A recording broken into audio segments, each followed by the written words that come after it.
Tá, joia. Então, eu vou fazer a primeira leitura aqui do currículo da nossa querida professora Carlinda Leite. Professora catedrática da Faculdade de Psicologia de Ciências da Educação da Universidade do Porto e investigadora do Centro de Investigação e Intervenções Educativas. Ela foi diretora da Faculdade de Psicologia de Ciências da Educação da Universidade do Porto de 2005 a 2007 e de 2009 a 2010, e anteriormente diretora do Programa Doutoral em Educação pela mesma faculdade. Atua como consultora e revisora externa de organismos decisórios políticos, assumindo um papel ativo de liderança na Agência Portuguesa de Avaliação e Acreditação do Ensino Superior. A sua investigação centra-se em políticas educativas, estudos curriculares, avaliação e qualidade da educação, formação de professores, avaliação da aprendizagem, ensino no contexto universitário, no ensino superior, e educação intercultural. Interessa-se também por inovação pedagógica, e-learning e tecnologias na educação, e possui vasta experiência e especialização na liderança, gestão e participação em investigação financeira. É um prazer enorme ter a professora Carlinda Leite, parceira maravilhosa, que tem nos ajudado imensamente nas pesquisas envolvidas da FAPESP, e sendo uma pessoa que acolhe sempre, que nos abraça sempre, mesmo à distância, a gente sempre sente o calor, né, e afetivo da professora Carlinda. Desde já agradecemos, professora. Agora, a professora Noeli Prestes Padilha Rivas, livre docente de educação na área de didática currículo pela Faculdade de Filosofia, Ciências e Letras de Ribeirão Preto, Universidade de São Paulo. Doutorado em Ciências na área de Psicologia pela Universidade de São Paulo. Mestrado em Educação sobre Currículo pela Universidade Federal do Paraná. Graduação em Pedagogia pela Universidade Estadual do Oeste do Paraná. Atualmente, ela é professora associada na Universidade de São Paulo, na Faculdade de Filosofia, Ciências e Letras de Ribeirão Preto, dentro do Departamento de Educação, Informação e Comunicação. Atua no ensino de graduação, cursos de licenciatura específicas e pedagogia, e programa de pós-graduação em educação na Faculdade de Ciências e Letras de Ribeirão. E também é professora, né, do programa de pós-graduação e participou como docente no programa de pós-graduação em enfermagem da Escola de Enfermagem da USP, campus de Ribeirão Preto. Integrante do grupo de trabalho Núcleo Permanente de Formação Docente, pela portaria interna da USP, vice-chefe do Departamento de Educação, Informação e Comunicação, desde fevereiro de 2024. Participou como membro efetiva no Grupo de Apoio Pedagógico de Ribeirão Preto, de 2004 a 2019, na Comissão de Apoio Pedagógico da Pró-Reitoria de Graduação da Universidade de São Paulo, de 2004 a 2015. Grupo Interdisciplinar e Interunidades, que insere na Política de Valorização do Ensino e da Graduação da USP. De agosto de 2017 a 2019, coordenou este grupo, né, de apoio pedagógico. Coordenou o curso de Pedagogia da USP, em Ribeirão, no período de 2008 a 2010, membro integrante da Comissão Interunidades de Licenciatura, de 2004 a 2012, exercendo a presidência no período de 2009 a 2010, líder do grupo de estudos e pesquisas sobre a formação de professores e currículo dessa universidade, cadastrado no CNPq desde 2012. Tem experiência na área de educação, com ênfase em educação superior, licenciaturas e formação de professores, atuando nas seguintes áreas: educação superior, formação de professores, currículo, pedagogia universitária e gestão pedagógica.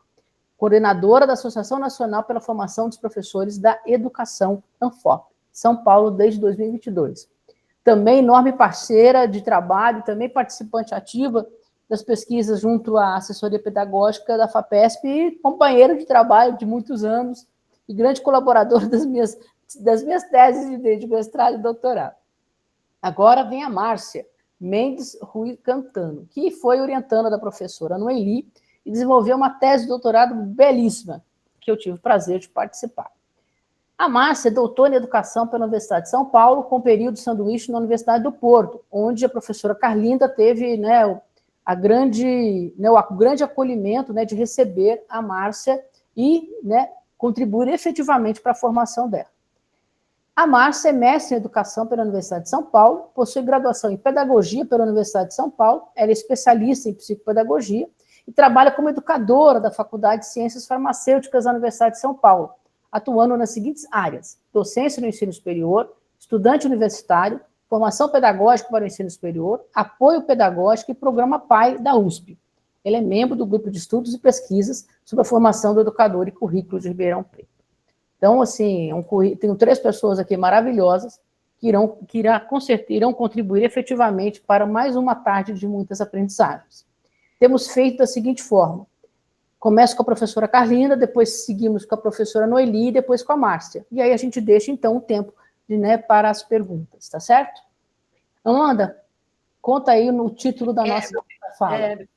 Tínhamos combinado que a Márcia partilhava. Começaria. Eu partilho, mas se quiser eu partilho. Não, eu começo. Mas a Márcia partilha o PowerPoint. Quer que eu partilhe, Márcia? Não precisa, professora, eu posso colocar. Então partilho. Tá bom. Então, antes de começar, Amanda, por favor. O tema do nosso encontro de hoje será o alcance do serviço de assessoramento pedagógico e formação docente, a educação inclusiva em suas múltiplas dimensões, e eu deixo agora com as professoras. Obrigada, querida. Então, por favor, com vocês. Bem, então, se a Márcia partilhar o PowerPoint, nós juntamos as 3 colaborações num único PowerPoint para não gastarmos tempo. Combinamos que a Márcia o partilhava. Sim, eu estou tentando aqui colocar. Vocês já estão vendo? Não, ainda não. Está dando algum tipo de erro. Deixa eu tentar novamente de outra forma, só um minuto. Se houver problema, eu partilho. Tá fácil aí, professora Carlinha? Tá dando algum tipo de erro, escrito que não é possível compartilhar minha tela. Só um minutinho. Não é? Se precisar também, pode me encaminhar aqui, Márcia, no WhatsApp, que eu posso compartilhar para vocês. Ah, tá bom. Acho que a Carlinda prefere, né? Que a Amanda compartilhe. Seria bom se a Amanda pudesse fazer isso. Agradeço, viu, Márcia, Amanda? É uma mão nessas tecnologias, não é? Com certeza. Se não tem essa juventude aí com a gente Eu não sei o que aconteceu. Eu não estou conseguindo compartilhar. Algum problema no... Amanda, já te mandei. E o sistema também não me está a deixar a mim compartilhar. Já enviei para a Amanda. Tá, só um instante que ainda... Você mandou pelo WhatsApp? Sim. Era o mais rápido que estava aqui. Sim, perfeito. Já estou baixando aqui.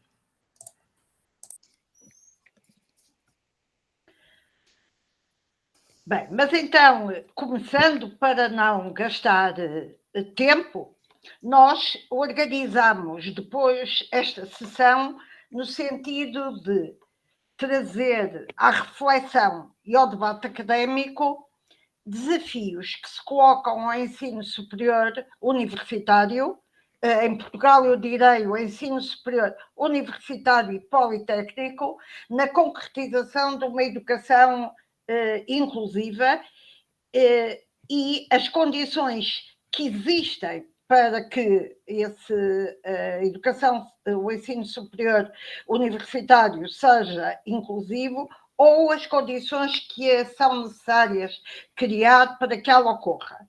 E, por outro lado, e esta é muito na ideia do diálogo que se vai seguir, é promover um diálogo que, por um lado, clarifique sentidos de inclusão e, por outro lado, avanços que tenham sido conseguidos, quer em Portugal, quer no Brasil, e caminhos que ainda é necessário percorrer. O que é que vamos ter por referência?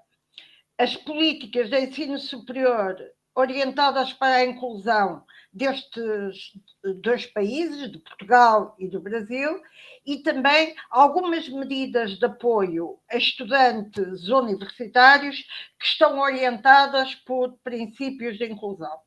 Como já indiciamos, nós organizamos esta sessão em que eu apresento primeiro uma pequena síntese de políticas de inclusão no ensino superior em Portugal. Depois a professora Noeli apresenta também uma síntese de políticas de inclusão no ensino superior no Brasil. A Márcia Cantano dá conta da experiência que viveu num estudo que realizou na Universidade do Porto sobre a inclusão de estudantes, e essa já focada em estudantes com necessidades educativas especiais. E depois esperamos então o diálogo. Isso já eu disse, passando.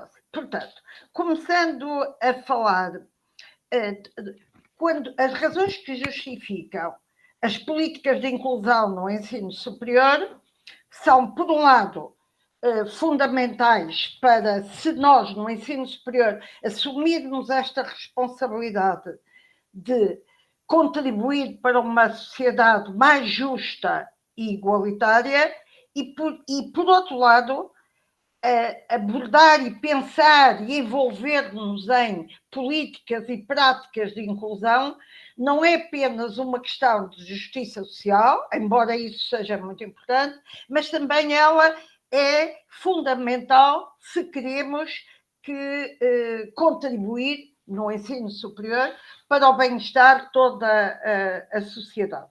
Bem, claro que existem outras razões, mas estas duas razões justificam que nós, todos os que somos defensores de uma educação democrática, igualitária e que o ensino superior contribua para o desenvolvimento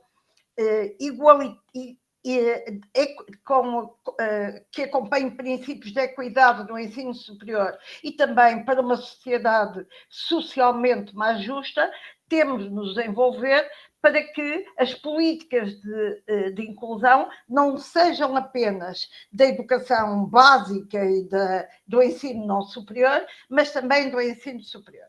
E eu que vivi, que fui estudante universitária, no final dos anos 60, princípios dos anos 70, sinto que como a evolução tem sido tão forte, mas como mesmo assim ainda é preciso investir muito. Eu lembro-me de, em alguns grupos de trabalho na Universidade do Porto, há uns anos atrás, haver alguns colegas que continuavam com esta ideia de que o ensino superior, e principalmente da Universidade do Porto, que é uma das universidades onde é mais difícil entrar, onde, portanto, é preciso uma classificação alta, está muito alta nos rankings. Aliás, está hoje connosco a professora Sónia Valente Rodrigues, que é pró-reitora da Universidade de Porto, e depois eu não vou falar dos rankings, Sónia, mas acabamos de ser colocado num dos rankings mais prestigiosos a nível internacional. Mas, em síntese, o que eu estava a querer dizer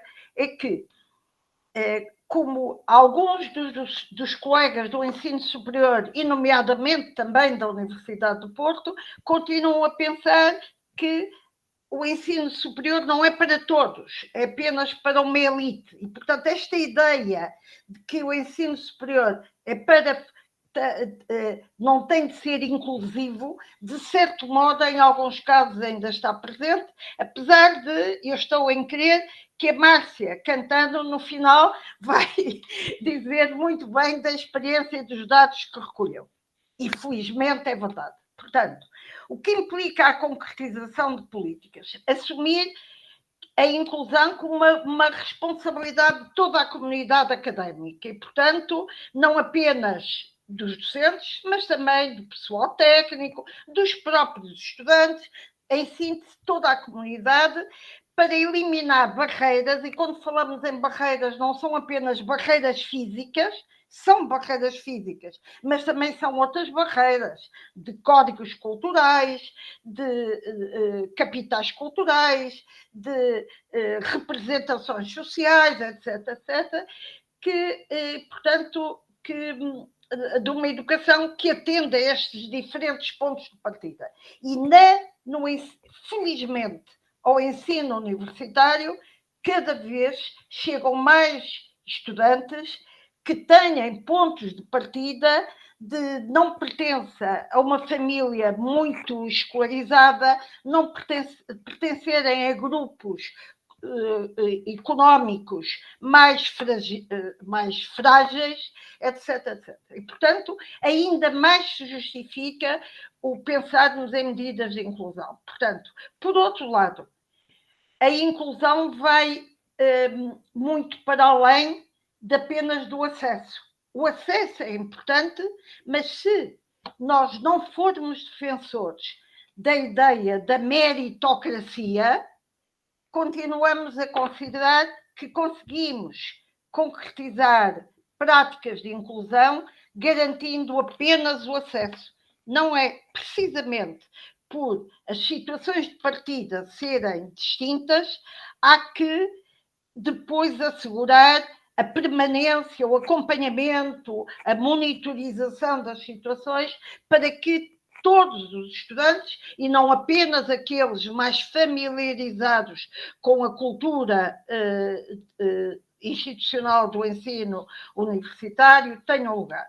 E, portanto, a concretização de práticas inclusivas inclui a acessibilidade física, recursos de apoio, formação de professores e uma cultura institucional que respeite e valorize as diferenças e considere que a missão uma das missões do ensino superior é também conseguir que todos consigam catapultar-se no máximo das suas competências, dos seus saberes. Se passar ao seguinte, portanto, em síntese, ainda continuando com as políticas de inclusão no ensino em Portugal, ela a inclusão, as razões que justificam são não, para a frente, que eu esta já disse.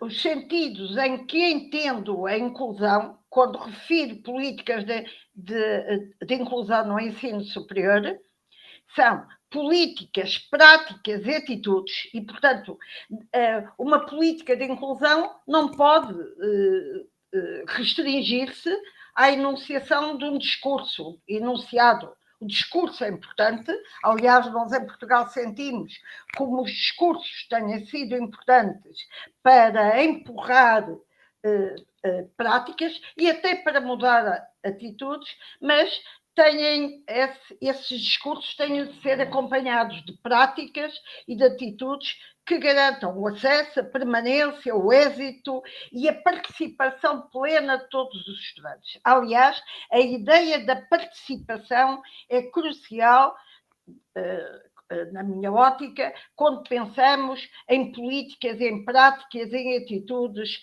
que promovam, que concretizem, que materializem a inclusão no ensino superior. E, portanto, a inclusão, as políticas, as práticas orientadas por princípios de inclusão constituem um processo de reduzir algumas das desigualdades estruturais. Infelizmente, nem todas se resolvem, mas reduzem. Há estudos em Portugal que mostram qual é a diferença que acontece no pós-formação a estudantes que tenham um diploma universitário e a pessoas que não o conseguem, e mostra como, de facto, a obtenção de um diploma universitário contribui para reduzir algumas das desigualdades estruturais e para promover uma equidade das oportunidades que a vida oferece, que a vida vai oferecendo. E, portanto, quando nós falamos de políticas de inclusão no ensino superior em Portugal, claro que falamos das questões de deficiência, de necessidades educativas especiais, mas falamos também de classe social, de grupo económico, de etnia, de grupo cultural de pertença, do local de origem e todos estes outros marcadores sociais. E, portanto, apesar da Márcia hoje apresentar o caso da vivência com necessidades educativas especiais, os mediadores de quem ela recolheu elementos e que a Márcia irá apresentar, tenha em conta as situações relativas a várias deficiências, mas também de grupo económico, de classe social, etc. Não se importa? Em síntese, portanto, as dimensões relativas a políticas de inclusão no ensino superior passam, entre outras, e por isso eu tenho usado as reticências, a inclusão social e económica, com ações afirmativas e com auxílios a estudantes.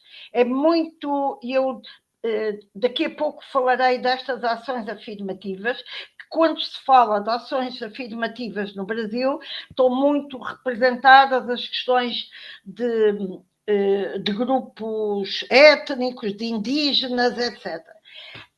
E é muito interessante. E eu, quando olho para a universidade e para a vivência que tenho tido ao longo dos anos, noto uma diferença fundamental nesta inclusão social e económica, que é o facto de, e isso foi muito conseguido com um secretário de Estado do Ensino Superior de há 2 governos atrás, que espero agora que venha a ser reitor da Universidade do Porto, que tomou medidas em que os estudantes que pertencem a famílias de baixa renda ou de fatores económicos mais frágeis conseguem, se eles tinham um apoio social quando estudaram no ensino médio, então eles sabem à partida que quando entram na universidade também têm esse mesmo apoio. Por outro lado, a inclusão de pessoas com deficiência. Apesar de muitas destas políticas fazem parte da lei geral, em Portugal como em outros países, há políticas que tenham como foco a inclusão na sociedade de pessoas com deficiências, no mundo do emprego, etc. Mas no ensino superior há as instituições de ensino superior, nomeadamente através do regime jurídico do ensino superior, têm de ter em atenção situações que favoreçam a inclusão de pessoas com deficiência, como a acessibilidade física, o apoio de profissionais especializados, por exemplo, os estudantes que utilizam língua gestual, o que no Brasil se chama Libras, podem ter tradutores, etc, etc, etc. E, por outro lado, também esta ideia, que nem sempre é fácil de fazer passar a alguns dos docentes, é que situações diferentes implicam uma flexibilidade e atividades académicas também aulas diferentes. Esta ideia, a desconstrução, quando pensamos em políticas de inclusão, a desconstrução da ideia de que um currículo curricularmente justo, orientado por uma justiça curricular, não pode ser igual para todos. E, portanto, esta flexibilização nas formas de avaliar, no tempo, por exemplo, nas atividades de laboratório, no tempo que cada um precisa, de acordo com as suas características, tem de ser pensado e repensado quando se pensa na concretização ou na materialização de políticas de inclusão. Por outro lado, as questões da inclusão de género e diversidade sexual e, portanto, a importância de promover um ambiente universitário livre de discriminação por orientação sexual ou identidade. Por exemplo, a Universidade do Porto tem um código de linguagem, por exemplo, neutra, etc. Por outro lado, a inclusão académica, que tem muito a ver com isto que eu há pouco disse, as metodologias inclusivas que atendam à diversidade de estilos de aprendizagem. E também, muito importante, a formação docente inclusiva. E enquanto que há uns anos atrás, de facto, a formação, pensava as instituições de ensino superior, mesmo que formassem professores para o ensino básico e para o ensino fundamental e o ensino médio, não pensavam na formação do seu corpo docente. Hoje isso é impensável. Aliás, a professora Sónia Rodrigues é responsável por essa dimensão na Universidade do Porto. As tutorias para estudantes, etc, etc. Portanto, em Portugal, assim como em muitos países europeus, também cada vez mais se coloca a inclusão de estudantes internacionais, refugiados e imigrantes. E portanto, também para isso existem algumas políticas e, por outro lado, é preciso cada vez mais atender a essas políticas. Amanda, não se importa? Em síntese, pensando em alguns exemplos de políticas orientadas para a inclusão, estou a pensar apenas em Portugal,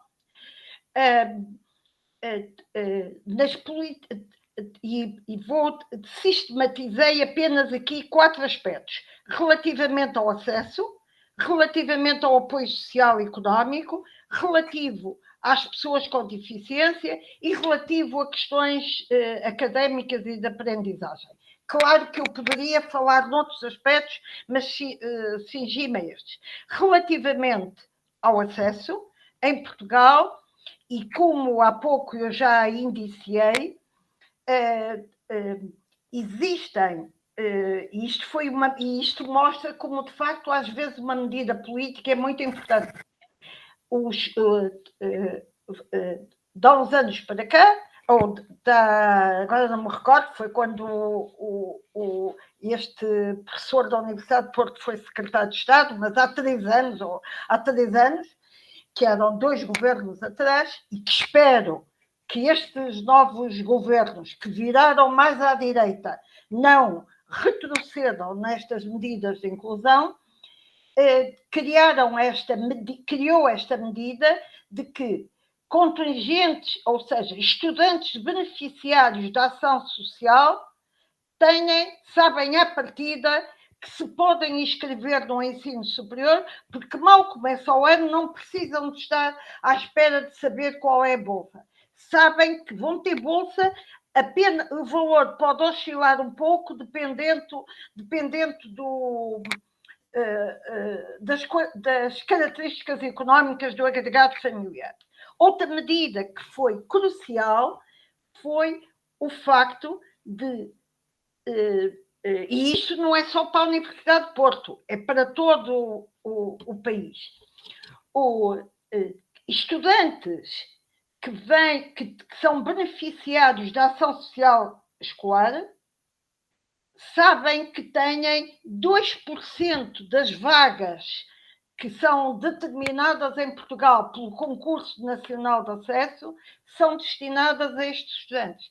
Esta medida é crucial numa política de inclusão, porque, por exemplo, em alguns cursos como medicina, por exemplo, na Universidade de Porto, para se entrar em medicina, as classificações em Portugal são de 1 a 20. Para se entrar em medicina é preciso quase ter 19. Ou seja, alunos, estudantes que frequentaram uma escola pública, que não têm capacidade económica para terem explicações, apoios suplementares, nunca entrariam em alguns cursos da Universidade do Porto e de outras universidades onde as classificações são mais elevadas. E, portanto, esta medida, embora 2% seja muito pouco, a verdade é que permitiram o acesso.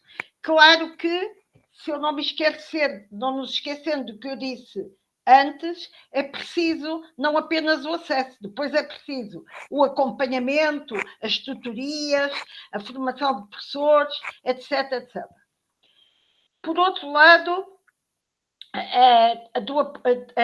o alargamento, já pessoas com deficiência também existem políticas existe um contingente especial para candidatos com deficiências e, por outro lado, há serviços especializados em língua gestual, braille. Esta ideia depois a Márcia Cantano explicará melhor. Por outro lado, também, alguns dos programas que existem e que algumas das instituições estão a utilizar, da formação académica e da aprendizagem. Por exemplo, a professora Sónia Rodrigues coordena um programa que está, onde participam várias instituições, tanto universitárias como politécnicas, do norte de Portugal, e depois num debate até era interessante que ela falasse disto. Por outro lado, existem medidas de apoio a estudantes trabalhadores e existem, e isso é extremamente importante, medidas, programas de financiamento para promover a implementação de projetos na área da saúde mental e do bem-estar. Aliás, cada vez mais estes projetos na área do bem-estar e da criação de climas de bem-estar, de climas institucionais de bem-estar, são importantes para os estudantes. Aqui eu estou a falar apenas de estudantes, mas também era importante que existam estas medidas para os docentes, porque também em Portugal cada vez mais esta pressão para que os estudantes, para que os docentes se desmultipliquem em atividades de ensino, atividades de investigação, atividades de gestão, também exige que as questões da saúde mental e do bem-estar dos professores seja cuidada.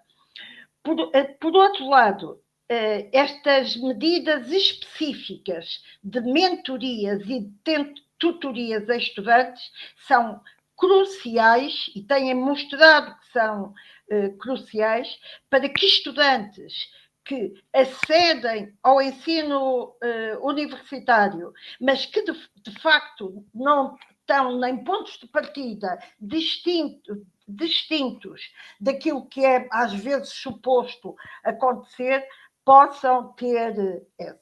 E então, para terminar, Amanda... não terminei, deixei ficar. Portanto, em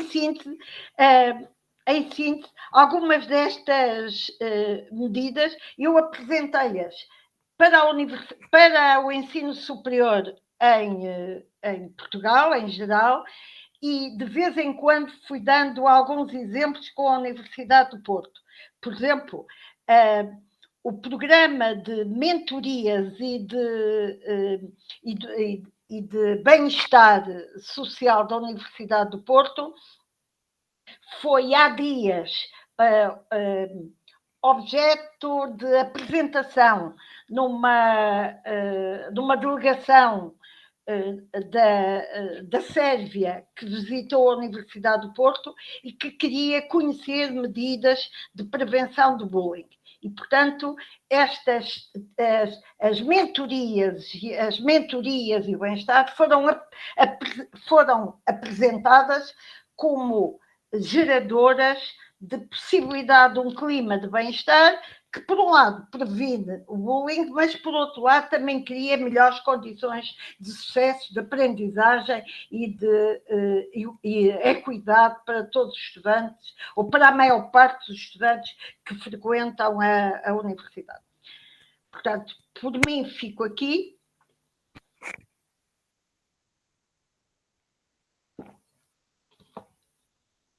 Bom, agora eu, né?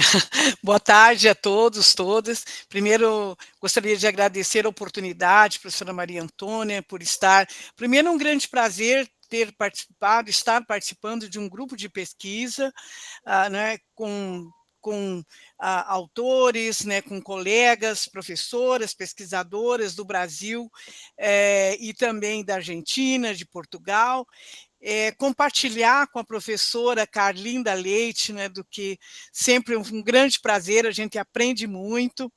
E também eu queria dizer um grande prazer que tenho hoje, compartilhar com uma aluna, né, com uma egressa nossa, Márcia, que foi também me orientando, mas que é profissional na Universidade de São Paulo, que é pedagoga, eu tenho muito orgulho dela.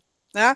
Então, em dizer que para essa tarde, uma tarde de aprendizagem é muito importante. Só que, quando nós combinamos, seria um apanhado geral, né, da nossa universidade ou da inclusão no Brasil. Então, o que eu trago aqui são alguns elementos, muitas das questões já foram colocadas pela professora Carlinda, que temos alguns programas semelhantes. Né? Então, eu vou começar a colocar, primeiro, o que é uma política de inclusão no sentido mais amplo, né? O que a gente entende aqui no Brasil, né, por políticas de inclusão. Então, nesse sentido, tem a ver com um conjunto, né, de ações, de estratégias que visam garantir a igualdade de oportunidades, o acesso a direitos e serviços para todos os cidadãos, com foco especial em grupos historicamente marginalizados ou com necessidades específicas. Podemos dizer que esse conceito ele é abrangente, né? Ele está muito mais elaborado no sentido de se pensar a inclusão sobre esse aspecto, porém, né, esse conceito ele não está somente pensado a partir, então vamos elaborar um conceito, e esse conceito ele vai, né, se destacando, vai se colocando nos vários setores, né, do nosso país. A gente sabe, né, que nós temos no nosso Brasil as políticas governamentais que estão sendo impregnadas a partir, por exemplo, o que nós podemos colocar? A gente teve muitos anos, né, de um autoritarismo pelo período militar, né? Os governos liberais, né, que foram sendo introduzidos no país, e que nós temos praticamente uma redemocratização no país. Então, temos o governo Lula de 2003 a 2010, né, e agora de 2023 a 2026, 2 anos, né, também tivemos, né, do governo após o governo Lula, mas o que nós temos? Um golpe, né, a partir, então, já que nós tivemos, né, e que de lá do Temer e todo o governo, né, de Bolsonaro impactaram, né, negativamente nas políticas públicas. Então, quando nós falamos, né, que essas ações, essa política de inclusão, ela deve, né, abranger as diversas áreas, então educação, saúde, trabalho, acessibilidade, né? Por quê? Porque elas devem buscar a inclusão social e a cidadania. E nós vamos ver que a inclusão social e a cidadania nesse país controverso que nós vivemos, né, são as mais fragilizadas, né? Então, esses últimos governos, por exemplo, nessas perspectivas neoliberais com que, né, equacionaram as questões, normalmente os setores, né, que precisariam mais de um atendimento do governo nas políticas de uma forma geral, foram os mais prejudicados. Então, inclusão social e cidadania, ela está mais no nível do discurso do que a efetividade das políticas. Pode passar. Mas uma questão que a gente tem no Brasil, só para vocês terem ideia, né? Nós temos legislações, decretos, leis, né, regulamentos. Nós temos mais de 27 documentos que vão permeando a elaboração de políticas públicas nesse país no que concerne à política de inclusão. E esse arcabouço, né, normativo vai desde a Constituição Federal, né, que está posta, com todas as leis, os direitos, né, dos cidadãos na saúde, na educação, né, na segurança e assim por diante. Então, nós temos legislação de mais e cumprimento de menos, né? Só para vocês terem ideia, mesmo partindo na educação do Estatuto da Criança e do Adolescente, né, a Declaração Mundial da Educação para Todos, a Declaração de Salamanca, a Política Nacional de Educação Especial, a LDB, que vem trazer em seus artigos, né, questões relacionadas à inclusão.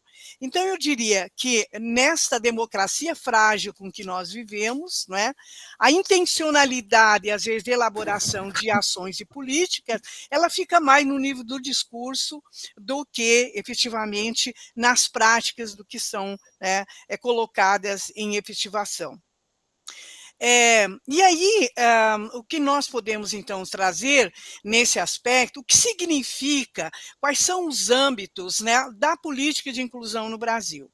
Então, nós começamos aqui pelo conceito da educação inclusiva, né, quer dizer, o que significa educação inclusiva no país.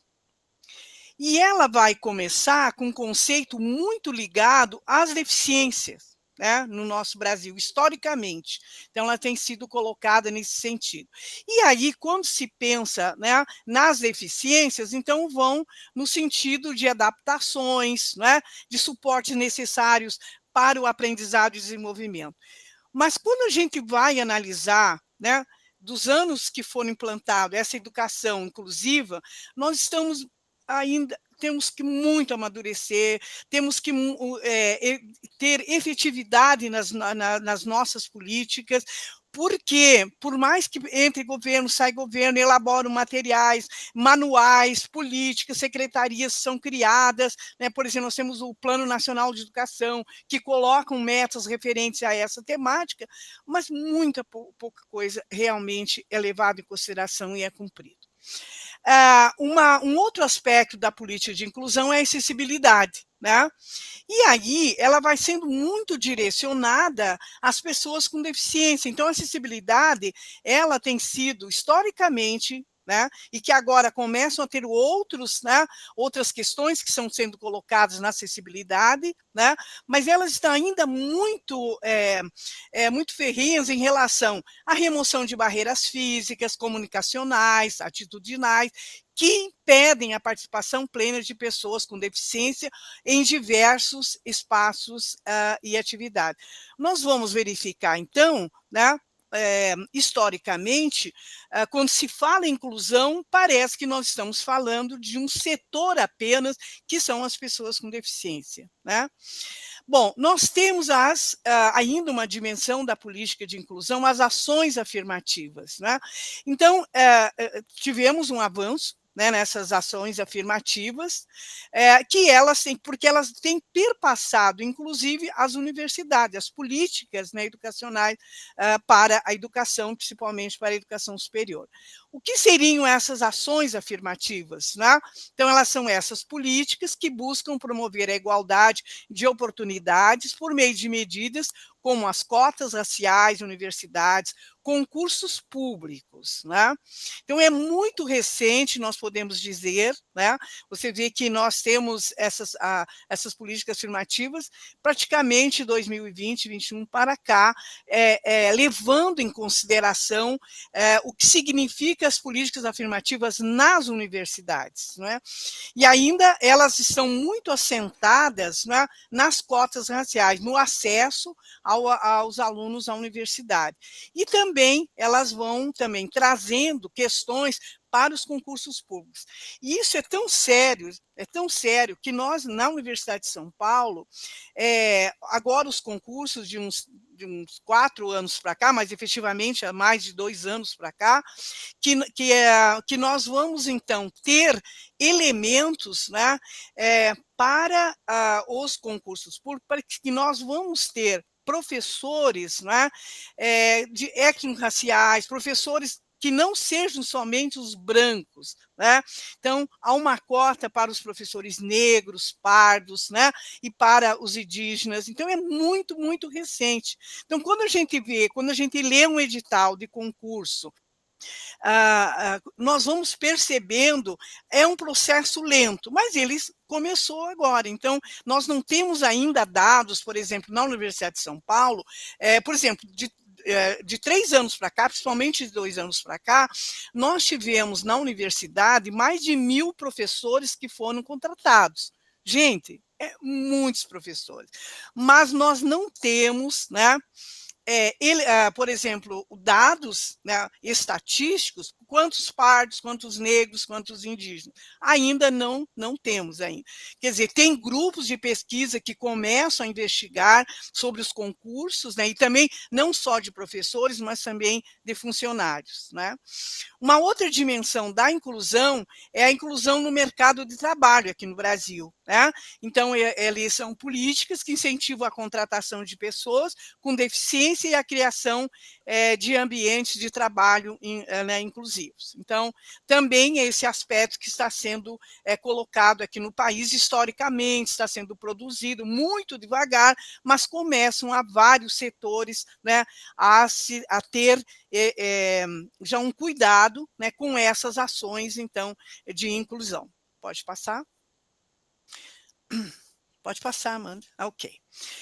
Um outro setor, né, que tem sido uma outra dimensão, que tem sido colocado no âmbito das políticas de inclusão no Brasil, referem-se, então, ao campo da saúde. Né?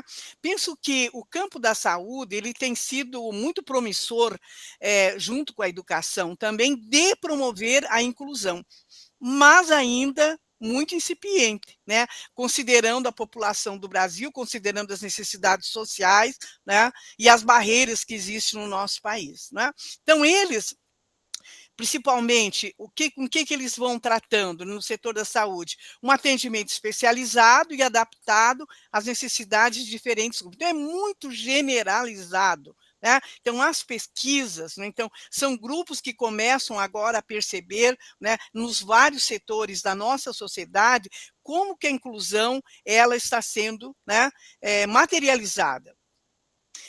Nós temos, então, podemos dizer que ainda mais uma lei, né, que é a Lei Brasileira de Inclusão, né, que é a Lei 13.146 de 2015, né, mas ela é um marco importante, ela tem trazido diretrizes e normas, né, para garantir os direitos das pessoas com deficiência e promover a inclusão social, né.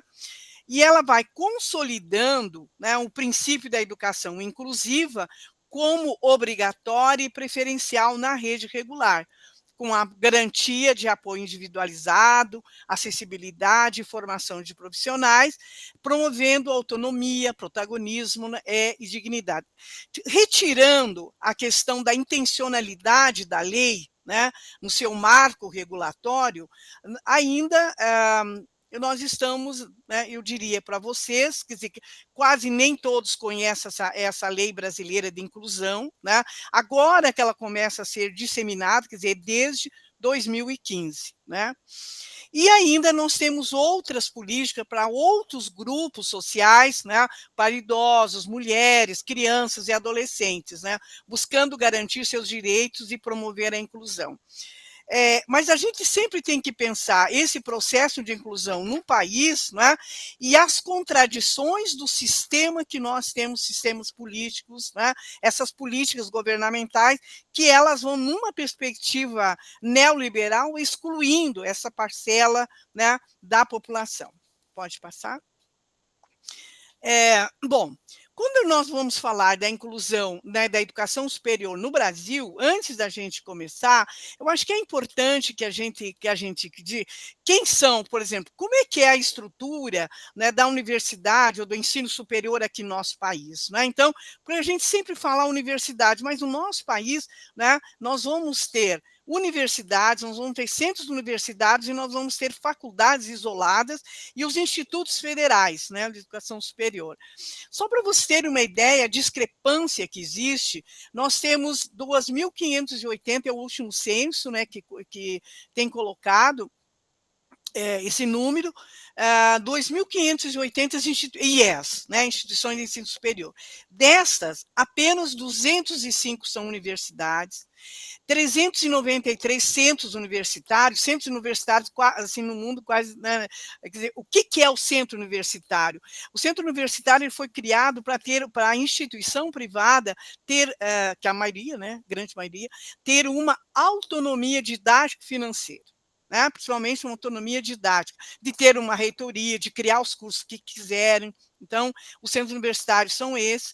As faculdades isoladas ou associadas, nós temos 1.941, né? E os IFES são 41, mas eles estão em processo de expansão, né? E aí, a questão quando se fala de inclusão, como é que essas instituições elas vão, né, assimilando as legislações, as necessidades, tudo.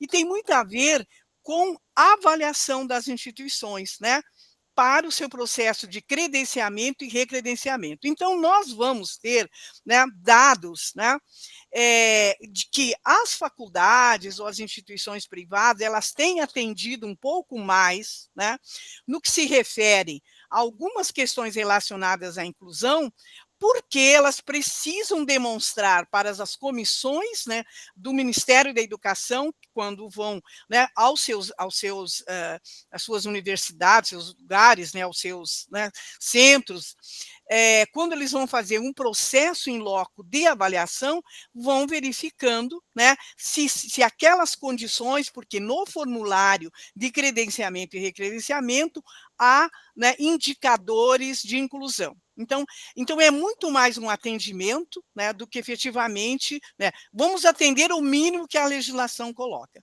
Deixa eu correr um pouquinho mais.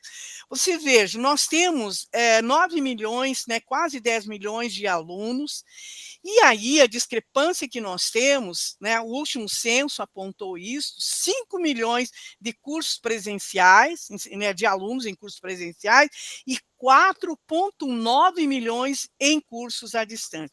E temos que dizer que a pedagogia e os demais cursos de licenciatura são aqueles que mais, né, que têm cursos, por exemplo, a pedagogia, quase 65% são ofertados em cursos à distância. Por mais que agora a gente tenha uma legislação que é proibido ter educação à distância aqui e ali em vários cursos, mas ainda são medidas políticas, né, que estão sendo discutidas, principalmente no Congresso Nacional, né, para derrubar efetivamente essa legislação que proíbe, né, a criação de cursos, a oferta de cursos na área da educação. Tá? E aí, indo nessa direção, só para vocês terem uma ideia, vejam o número de alunos que nós temos. E os dados de 2023, nós temos matriculados na educação superior apenas 92.750, segundo os dados, né, do INEP, representando 0,93%, porque a maioria que está atendendo da educação, inclusive ela está na educação básica. Né? E dentre as regiões brasileiras, né, o atendimento ele se concentra, 36% nós temos aí na região sudeste, né? O Nordeste é 21%, o Sul é 20%, o Norte é 12% e o Centro-Oeste é 11%. Então, estamos longe de atender, né, essa demanda na educação superior. Pode passar? Bom, e aí, como eu já tinha comentado, a inclusão, quer dizer, na educação superior, ela vai se colocando, se materializando em alguns tipos de atendimento, né? E que alunos com deficiência física, que são 36%, os de baixa visão, 23%, o intelectual, 10%, os transtornos, né, 10%, a deficiência auditiva, 9%, os cegos, 4%, os surdos, 4%, superdotação, 4%, e surdo-cegueira 1. Por que a gente trouxe esses dados? Para vocês verificarem, mesmo já há muitos anos, muito tempo, né, a educação, a inclusão, ela tem sido muito mais, né, para a área de deficiência, ainda é muito pouco atendido. Né? Então, e aí o que nós temos, né, em 2023? Né? 1.700.000 de matrículas na educação especial, e ela representa 3,7%, né, por cento. Então, né, se a gente considerar o dado estatístico. Pode passar, Amanda, por favor. Né? E aqui eu trouxe um exemplo do censo, né, do número de alunos matriculados em cursos de graduação e licenciatura em termos de diversidade. Então, a gente tem letras, né, Libras, então a gente tem, né, o número de alunos, 15 mil, passou para 16, a educação especial, por exemplo, formação de professores. E eu queria aqui ressaltar uma questão que nós temos 2 cursos no Brasil, né, de educação especial, de formação de professores na graduação, um inclusive na UFSCar, né? Você vê que temos 2 cursos, não sei se tem mais um agora, mas acho que um é em Minas Gerais, se eu não me engano, um no Rio de Janeiro. Então, aí também, então, a formação de professores, ela está sendo também precarizada nessa área. O que tem acontecido? As prefeituras, o Estado tem trabalhado muito mais no nível da formação continuada, então são cursos. Entendendo que a formação continuada, ela sofre um revés muito grande nas questões hoje no Brasil, nas instituições públicas, porque a grande maioria dos cursos de formação continuada estão na mão, né, das entidades privadas. Né? A educação no campo, então a formação na diversidade, nós temos apenas 8 mil, poucos alunos. A educação indígena, né, a formação do professor, é menos ainda, né? E os estudos africanos, afro-brasileiros, são 296. Então, só para vocês terem uma ideia, né, que a matrícula de alunos colocados nas licenciaturas para essa área da diversidade, nós passamos de 37.022 para 42.751, né, alunos, né, entendendo que nós temos quase 10 milhões de alunos. Tá? Pode passar? Bom, então, aqui também, acho que nós já vamos, pode passar, que não vai dar tempo, né? Só dizendo que, muitas vezes, a maioria das universidades, das faculdades, eles estão atendendo Libras, né? Então, a maioria atende Libras, né? Porque tem leis, né, que obrigam as instituições, os cursos de licenciatura, né, a oferecer disciplinas de Libras. E, pasmem, né?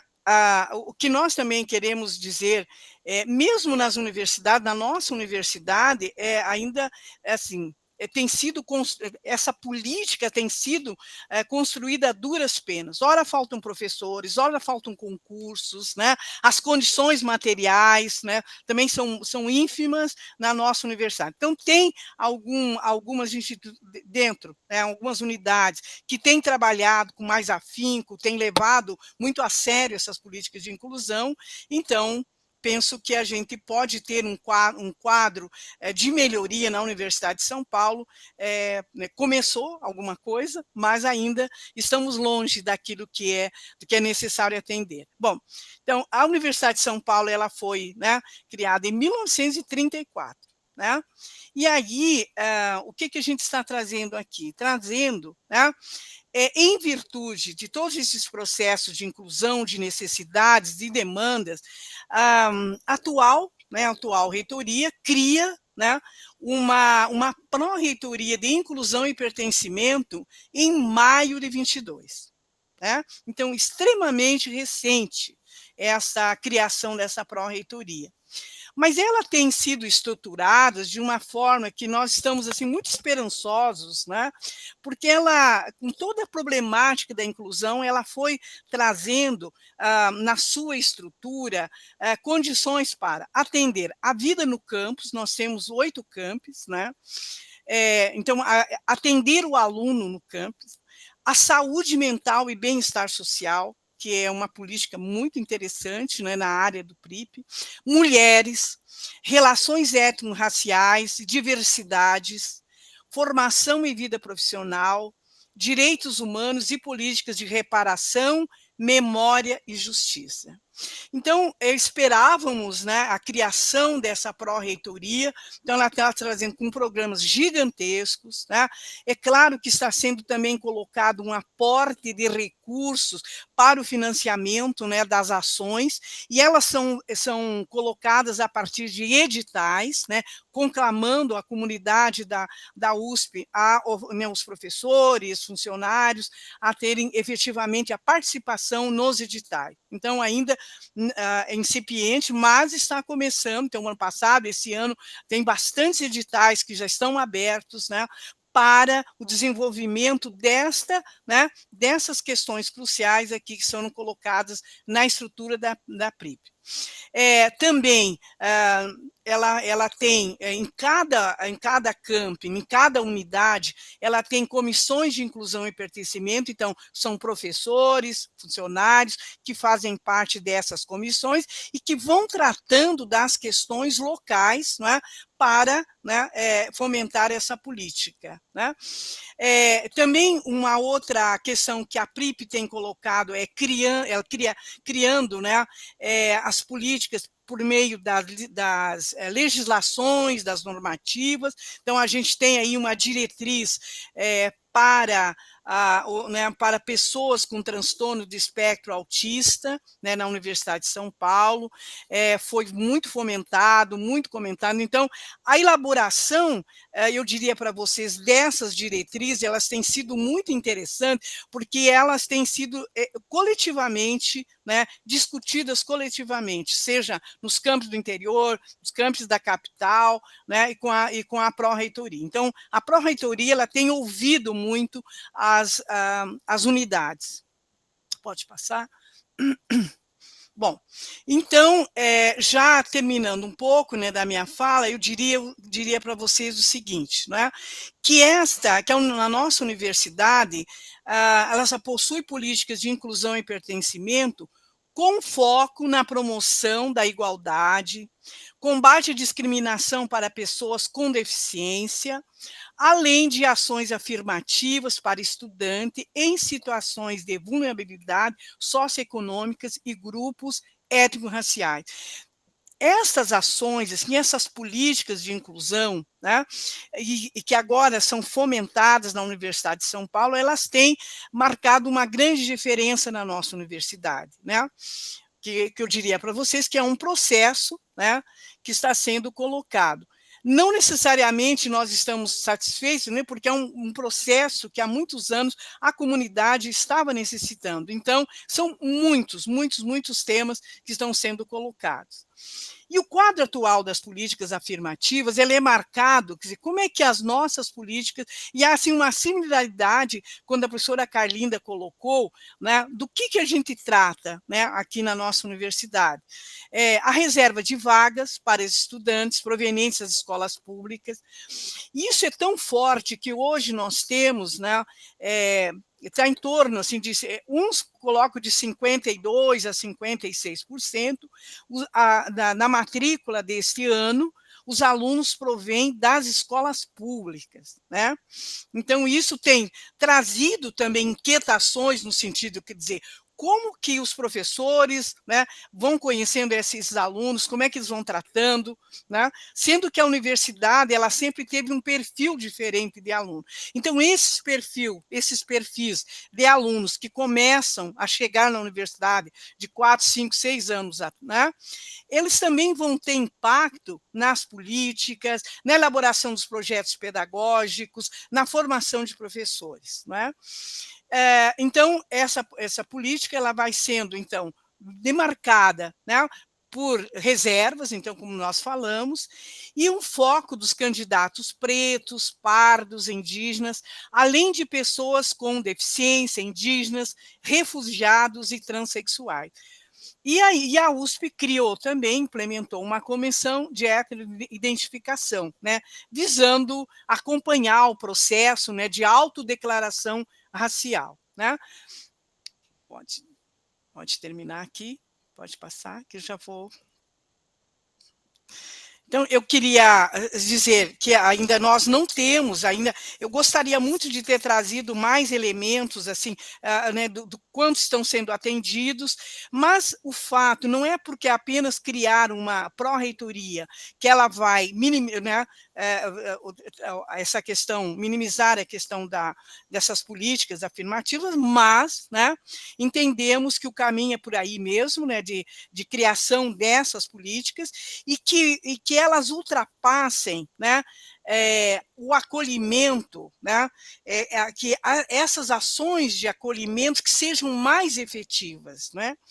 E aí nós vamos ter, acho que para terminar, uma questão muito importante, que foi uma criação também da resolução, a produção da resolução 8434, que você vê recente, de 23, que vai estabelecendo os parâmetros para a efetivação das políticas afirmativas em concursos públicos e processos seletivos, como que para nós foi uma grande, né, porque a gente quase não via no campus um professor negro, quase não tem. No nosso departamento, né, a partir então dessas decisões, nós tivemos o ano passado e esse ano 2 professores negros, né, que a gente não tinha nos nossos cursos, né? Então, a chegada desses colegas, né, e que vem com uma outra visão, tem sido muito interessante, desafiador, mas necessário, né? E aí, só para terminar, o programa de formação de professores da USP, que é um programa para a educação básica, né, onde tem os pressupostos, as diretrizes, ele também agora foi reformulado em 2023, e ele está trazendo, né, nesse novo programa, ações de inclusão para a formação do professor para a educação básica. Então, é muito novo, mas estamos, né, tentando trabalhar com a inclusão nesses diversos aspectos. E, só para terminar, nós tivemos agora uma política de formação de professores, né, tendo em vista a chegada desses mais 1.000 professores. Os temas da inclusão têm sido, né, assim, altamente divulgados, tem sido ofertado cursos, oficinas, discussões sobre o processo de inclusão na Universidade de São Paulo. Então, fico por aqui e dizer que ainda temos muito a fazer, né, no Brasil, aqui na Universidade de São Paulo, mas são ações que estão, né, sendo efetivadas, né, o que nos conforta muito. Obrigada. Boa tarde, vou dar continuidade, então. Quero começar minha fala agradecendo o convite na pessoa da professora Maria Antônia e da Amanda, que são sempre muito gentis conosco, e gostaria também de agradecer a confiança. Amanda, você pode passar, por favor? Quero começar me apresentando. Então, eu sou a Márcia, sou assessora pedagógica na USP, trabalho na Faculdade de Ciências Farmacêuticas de Ribeirão Preto, e queria só fazer uma parte que eu comecei a me denominar assessora pedagógica após conhecer vocês, principalmente a Amanda, né? Que ela fala muito da importância da gente se autodeterminar como assessor pedagógico.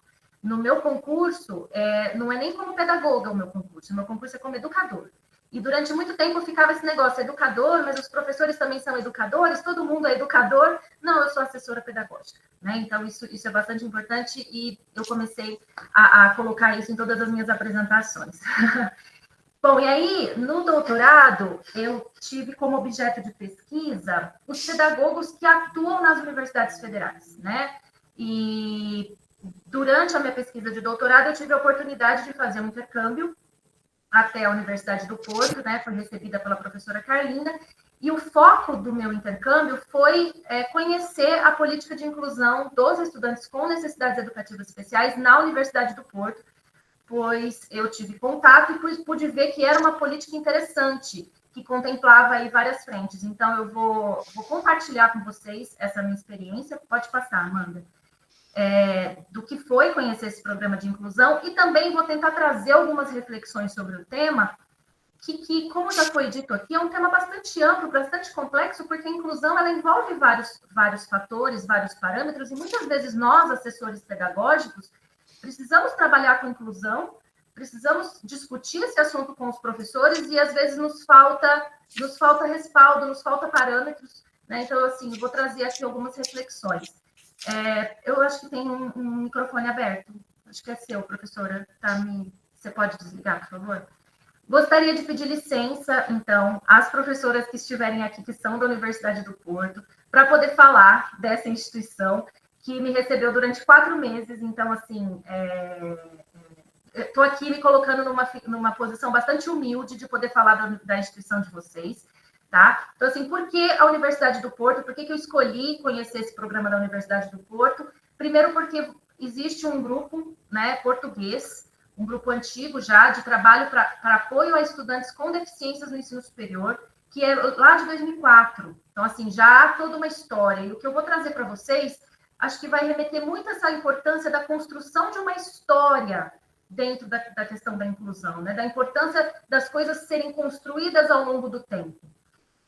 Então, esse grupo ele é constituído por instituições, né, de ensino superior portuguesas, então tem Porto, Lisboa, Coimbra, enfim, que participam desse grupo, de articulação das políticas das instituições. E, em especial, a Universidade do Porto, quando eu disse para vocês que tem essa política que funciona em 3 grandes frentes, é porque eu me deparei com um regulamento específico para os estudantes com necessidades educativas especiais, extremamente amplo, que traz o conceito de inclusão, apesar de ser para estudantes com necessidades educativas especiais, ele contempla diversas necessidades educativas especiais. Ao contrário, por exemplo, do documento da USP, que contempla apenas estudantes autistas, o documento da Universidade do Porto, ele contempla diversas necessidades educativas especiais, e eu vou falar um pouquinho sobre ele. Ele também tem um núcleo de apoio à inclusão, que se tiver colegas aqui, assessores pedagógicos das federais, vai se identificar porque ele tem uma configuração parecida com os núcleos de apoio à inclusão que a gente tem no Brasil, e que diversos colegas pedagogos e assessores pedagógicos participam. E eu acho que o grande diferencial desse programa, né, que é a presença de uma pessoa nas unidades orgânicas, que são denominados mediadores ou pessoas de contato, que fazem o trabalho da mediação com os professores, tá? Que para acontecer inclusão, precisa ter gente, né? Eu acho assim, precisa de muita coisa, mas principalmente precisa ter gente que assume. E são essas pessoas que fazem isso. Pode passar, Amanda. Então, o que é esse estatuto, né? Essa regulamentação? Ele é de 2008. Gente, 2008 para mim é bastante tempo, tá? 2008 é um documento, então, que está aí, né, desde 2008, e ele vai regulamentar as ações nas unidades orgânicas. Então, ele é um regulamento que vale para a Universidade do Porto como um todo, para estudantes tanto de licenciatura como mestrado e doutorado, né? Entendendo aí a diferença de Portugal para Brasil, do que significa licenciatura para eles, mestrado e doutorado. E aí, aquilo que eu disse, né, o conceito de necessidades educativas especiais, muito mais amplo, não somente pensando no diagnóstico, na dificuldade que esse aluno tem, mas sim todos os estudantes que possuem algum tipo de dificuldade, independente se ele é autista, se ele tem TDAH, se ele tem uma dislexia, se ele tem uma deficiência, mas o fato de ele ter algum fator, né, alguma demanda física, social, atitudinal, que implica uma limitação para ele, devidamente atestado por especialista, ou seja, devidamente com algum tipo de comprovação, tá? Entendendo, então, assim, um dos parâmetros desse estatuto é a questão da igualdade de direitos, o reconhecimento do direito à diferença e na especificidade de tratamento de situações desiguais, sem que se resulte qualquer privilégio. Pode passar que eu vou me aprofundar.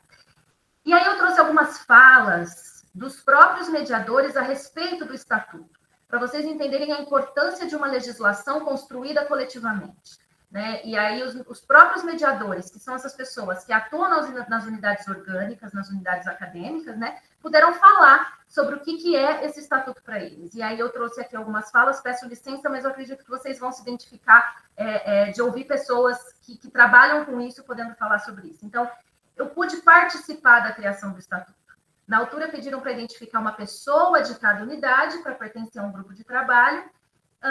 Nos reunimos quase mensalmente para criar esse regulamento de apoio aos estudantes com necessidades especiais. Um outro mediador diz também que o estatuto foi feito por nós da rede, né? E aí eu destaco ali embaixo. O estatuto tem um peso muito grande atribuído aos estudantes e é central no processo. Isso é muito importante também. Acho que também ajuda muito o fato que ele não conforma medidas muito definidas. Então, ele não é um estatuto que vai dizer exatamente quais medidas o estudante tem direito, mas ele vai conformar direitos. E depois, as medidas são individualizadas. E aí eu fico pensando o quanto nós, assessores pedagógicos, não nos beneficiaríamos de uma legislação que nos ajudasse no nosso dia a dia, no nosso trabalho com os professores, né? E aqui os mediadores, eles dizem que esse estatuto, o peso desse estatuto os ajuda. Pode passar, Amanda. Além disso, tem o Núcleo de Apoio à Inclusão da Universidade do Porto, né, um órgão institucional, vinculado, então, à vice-reitoria, é um órgão que possui um lugar institucional, né, a importância disso. E aí, eles têm vários princípios, e um deles é que a educação é um direito de todos, e todos devem ter acesso nas suas melhores condições. E outro princípio importante é que os estudantes com necessidades educativas especiais estão presentes e são tidos em conta no trabalho do Núcleo de Apoio à Inclusão.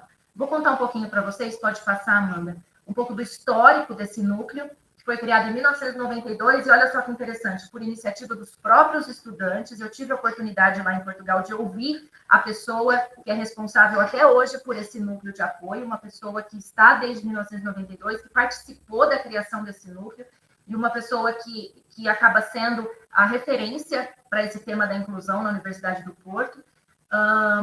Então, começou muito nessa questão da deficiência visual. Então, os alunos precisavam dos textos em braille, precisava de um lugar para imprimir os textos e tudo mais. Aí, depois, se tornou um serviço de apoio ao estudante com deficiência visual.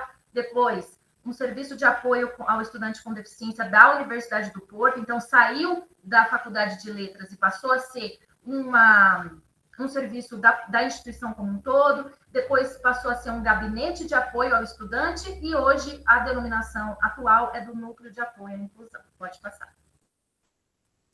E aí eu trouxe para vocês um exemplo de diversos tipos de formação que o NAI oferece aos professores da Universidade do Porto, que eu achei bastante interessante, porque é uma coisa que eu não sei vocês, mas é uma coisa que às vezes a gente não... Nós que somos pessoas sem deficiência, não sei se tem alguém aqui que possui alguma deficiência, mas nós, às vezes, a gente não se... A dificuldade da gente se colocar no lugar, né? E lá eu pude participar de uma formação que era sobre a produção de informação acessível, porque às vezes a gente esquece que a informação que a gente produz, ela tem que chegar a todas as pessoas, né? A gente tem que produzir uma informação que seja o mais acessível possível. Hoje a gente avançou muito em termos de descrição de imagens, né? Ou então de você descrever as figuras, pensar no seu texto, mas isso tem regras, e eu, por exemplo, não conhecia, e fiz essa formação do NAI. É só um exemplo de como um núcleo de apoio à inclusão pode, a partir dos seus assessores, das pessoas que trabalham, atingir os professores, né? Então, esse é só um exemplo. Esse conceito, por exemplo, de acessibilidade, que a informação ela tem que ser perceptível, operável, compreensível e robusta. Um guia que existe, que é um checklist para saber se a informação que você está produzindo está acessível, que uma pessoa, por exemplo, com baixa visão conseguiria ler, por exemplo. Como criar documentos para que sejam lidos nos programas, nos leitores de tela ou leitor, né, de ecrã. Será que a pessoa, uma pessoa, por exemplo, um deficiente visual, vai conseguir compreender o que você escreveu quando esse teu texto passar num programa? Tá? Então, existem regras para isso e que são coisas que às vezes a gente não percebe, né? Pode passar. E aí, agora eu vou chegar na questão dos mediadores. A Universidade do Porto, ela possui 14 faculdades, né, que são as unidades orgânicas, que estão distribuídas aí em 3 polos da cidade. E em cada faculdade, gente, tem um funcionário ou um professor que que é conferida a ele essa figura de ser essa pessoa de suporte, essa pessoa de apoio, essa pessoa de contato dos estudantes com necessidades educativas especiais. E o que esse mediador faz? Ele vai fazer esse primeiro acolhimento ao estudante, vai fazer a reunião entre ele, o diretor da unidade ou o coordenador do curso, para definir quais vão ser as medidas de apoio, vai informar aos professores das medidas de apoio. Uma coisa que é interessante, que na Universidade do Porto eles não divulgam o diagnóstico para os professores, mas eles informam quais são as medidas que foram combinadas. e fazem o acompanhamento do desempenho desse estudante, ou seja, tem esse papel de assessoria mais de orientação educacional e tudo mais dos estudantes da Universidade do Porto que possuem esse estatuto. E aí eu vou trazer um pouco aqui alguns pontos para vocês, pode passar. Trouxe algumas falas, né? Realmente, esse apoio aos estudantes é gratificante, porque nós percebemos que fazemos a diferença, é um mediador falando, né, na vida de muitos dos nossos alunos. Às vezes, basta estarmos com eles, personalizar o atendimento, que já é suficiente para eles se sentirem confortados, e, obviamente, tendo aqui um contato. Sempre que eles têm uma dificuldade, eu ajudo a resolver. Outra fala, nem sempre é fácil, mas é um trabalho que precisamos fazer, queremos fazer e gostamos. Nós gostamos muito deste acompanhamento que fazemos. E aí eu queria pedir para vocês pensarem nas universidades que a gente atua, às vezes a grandeza desses locais, o fato de serem locais grandes, com muita gente, e a dificuldade que às vezes é para um estudante fazer chegar a sua demanda até um docente, ou até, às vezes, uma coordenação de curso, e a importância que é você ter uma pessoa que procure esse estudante antes dele precisar pedir ajuda, né? O quanto isso é inclusivo. Eu ter uma política que cuida disso, que faz existir uma pessoa que não precise o aluno chegar a pedir ajuda, mas que já exista uma pessoa pronta para receber, né? Só para a gente ir pensando. Pode passar. Aqui falando ainda sobre a figura desses mediadores, as pessoas desses mediadores, que era o foco, na verdade, na minha pesquisa, né? Eu não sou a mesma pessoa que eu era quando eu entrei nesse cargo, eu sou uma pessoa melhor. Há coisas que eu passei a olhar e tentar perceber, em vez de fazer logo um julgamento imediato, e há coisas que eu nem sequer sabia que existiam. Acho que hoje em dia eu tenho um pouco mais de qualidade com os julgamentos que eu faço em determinadas situações, porque eu percebi que há muita gente de 18, 19, 20 anos com sérios problemas que eu nem sequer sabia que existiam. Eu devo dizer que já estou neste papel há uns anos e não pretendo deixá-lo, porque apesar de sentir alguma espécie de frustração por algumas limitações, alguma forma de abordar que não seria a mais correta, mas é que é aquela que me é possível enquanto pessoa. Mas aquilo que me tem feito manter neste papel, que eu tenho desempenhado, é o fato de eu sentir que, por estar nesse papel, sou uma melhor pessoa do que eu era antes. E isso é gratificante, não é? Então, aqui a gente vê a questão da figura do mediador, do quanto que uma atividade mediadora, uma atividade de assessoria não torna essa pessoa melhor, né? Torna essa pessoa melhor. E a questão da importância da formação que também precisa ter essa pessoa. Pode passar. Aqui, apenas para vocês conhecerem, são dados do ano passado, que o próprio NAI me passou, para a gente falar de números, né, NAI? Então, tá, a gente tem um programa, mas são quantos estudantes? Eu não sei dizer nas universidades de vocês, mas para a universidade onde eu trabalho, para a faculdade onde eu trabalho, são bastantes alunos, né? A gente está falando de bastante aluno. Então, aqui a gente tem, por exemplo, faculdades onde a gente tem 65 estudantes com estatuto conferido, ou seja, que possuem medidas de apoio somente da licenciatura na Faculdade de Letras, por exemplo, 65. É bastante, né? Tem algumas faculdades que não tem, mas a maioria das faculdades tem. Pode passar.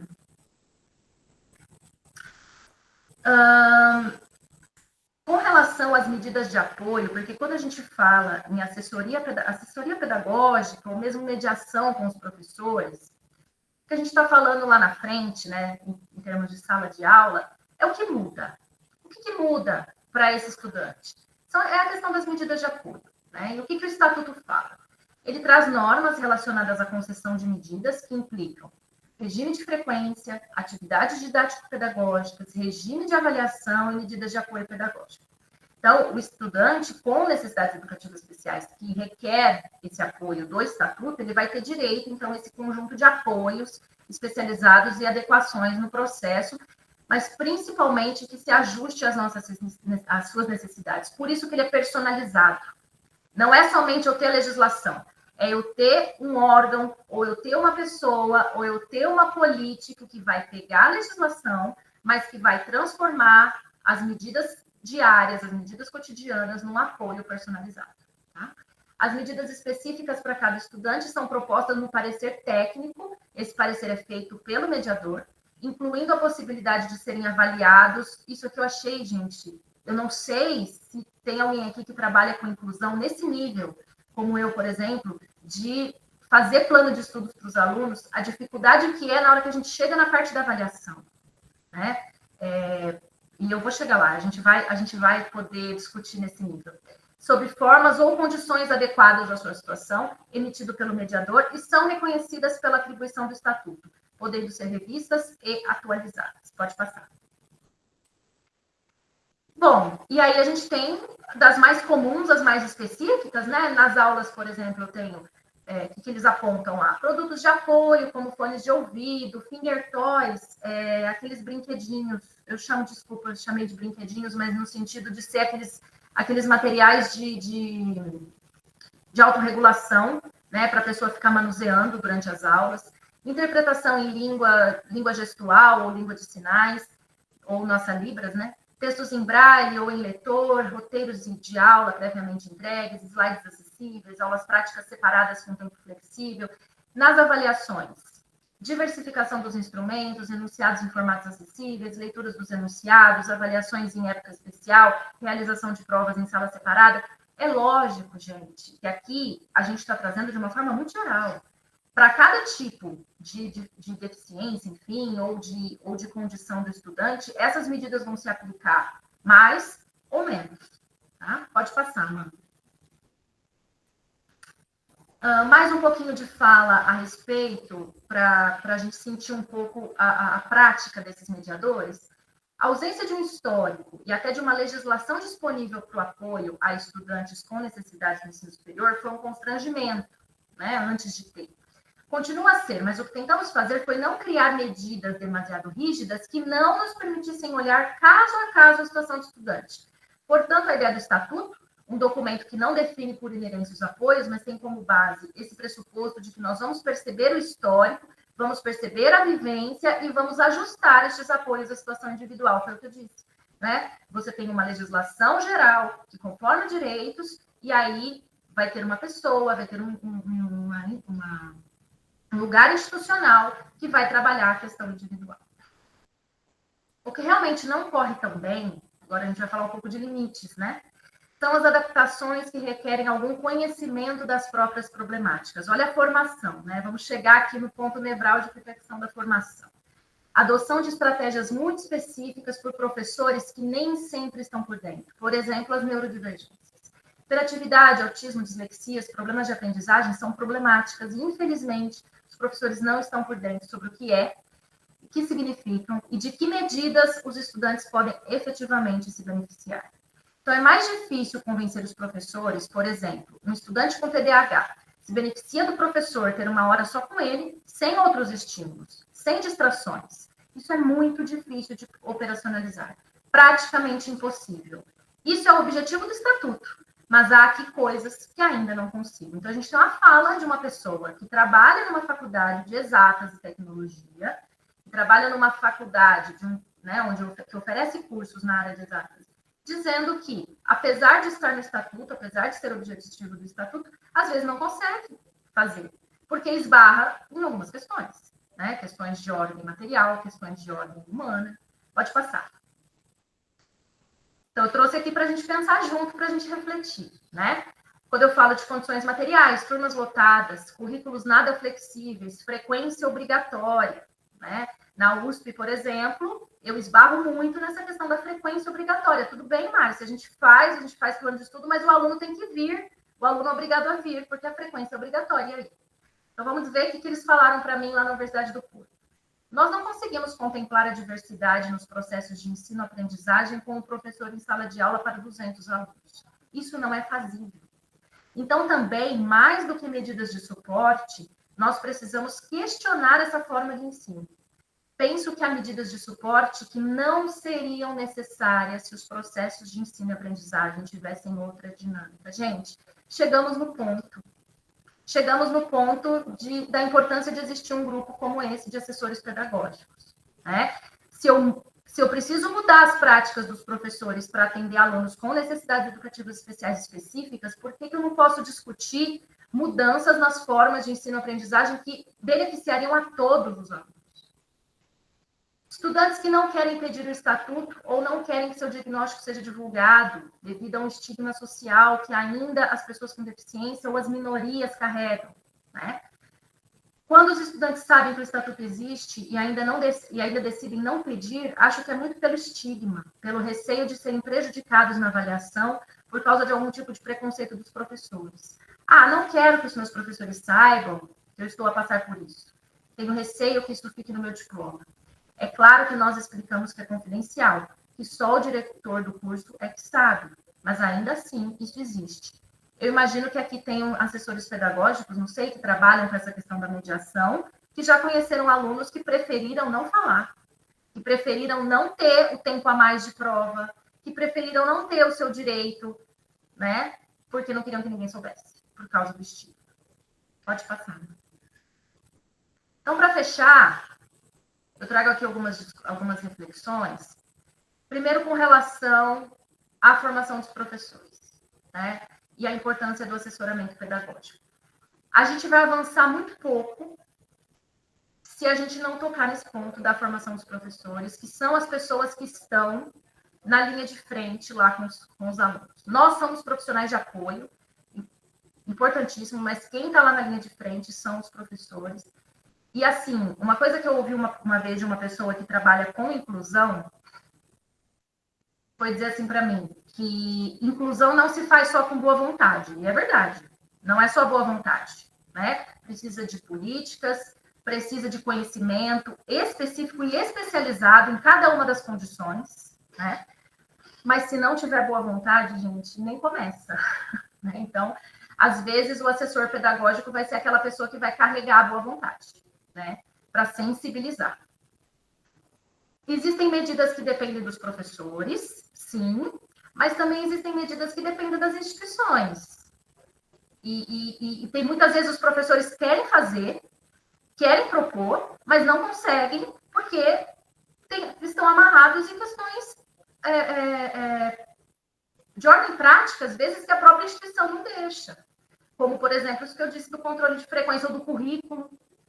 Qual a margem que o professor tem de trabalhar um currículo diferenciado nas universidades? Né? Outra coisa, garantir a equidade pressupõe o reconhecimento da diferença nos contextos. Isso pressupõe que as instituições conheçam as necessidades dos seus estudantes, respeitando seus ritmos e estilos de aprendizagem. E aí eu trago outra reflexão. Quando a gente está falando de deficiência, que são coisas visíveis, isso até que vai, até que é fácil. Né? A gente instala um corrimão. Aqui onde eu trabalho, por exemplo, nós descobrimos, porque entrou uma estudante com deficiência, que tinha um lugar que não tinha corrimão, que é uma coisa muito básica, o corrimão na escada. Isso a gente faz, a gente põe rampa. Agora, e quando é uma questão, que a gente está falando de inclusão, uma questão, por exemplo, social, que prevê uma mudança nos currículos, como é que eu trabalho isso com os professores? Né? Outra coisa que eu tenho pensado muito, que eu trouxe aqui para a gente refletir, né? Há muita resistência na educação superior em tratar os estudantes de forma diferente, porque a gente considera que o justo é o igual para todo mundo. E se eu não fizer a mesma prova para todo mundo, eu estou sendo injusto. Se eu der a oportunidade para aquele aluno fazer a prova de outro jeito, fazer a prova em casa, por exemplo, o estudante autista não consegue vir, porque a própria aula desregula. A própria aula é fator estressor, é gatilho. Como é que eu vou dar uma prova para ele fazer em casa? Eu vou estar sendo injusto para os outros. Então, enquanto a gente não avançar também nesse debate, e que são questões que está no DNA da universidade. E aí eu entro na questão que a professora Carlinda trouxe no início, que é um debate importante. Como é que eu equaciono inclusão, meritocracia e essa busca pela excelência? Né? Os parâmetros da inclusão são diferentes dos parâmetros da excelência.